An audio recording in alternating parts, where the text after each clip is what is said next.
If we take any other doctrine that has been called old-fashioned, we shall find the case the same. It is the same, for instance, in the deep matter of the Trinity. Unitarians, a sect never to be mentioned without a special respect for their distinguished intellectual dignity and high intellectual honour, are often reformers by the accident that throws so many small sects into such an attitude. But there is nothing in the least liberal or akin to reform in the substitution of pure monotheism for the Trinity.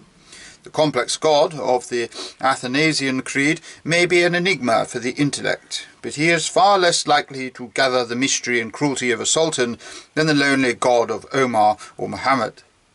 The God who is a mere awful unity is not only a king, but an Eastern king.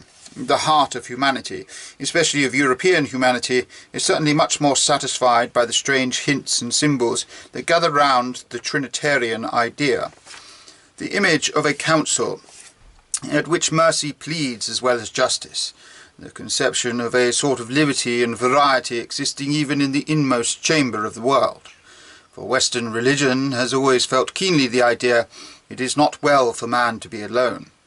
The social instinct asserted itself everywhere, as when the Eastern idea of hermits was practically expelled by the Western idea of monks. So even asceticism became brotherly, and the Trappists were sociable even when they were silent. If this love of a living complexity be our test, it is certainly healthier to have the Trinitarian religion than the Unitarian. For to us Trinitarians, if I may say it with reverence, to us God himself is a society. It is indeed a fathomless mystery of theology, and even if I were theologian enough to deal with it directly, it would not be relevant to do so here. Suffice it to say here that this triple enigma is as comforting as wine and open as an English fireside, that this thing that bewilders the intellect utterly quiets the heart.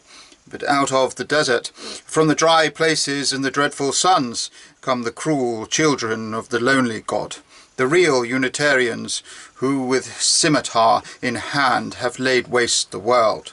For it is not well for God to be alone.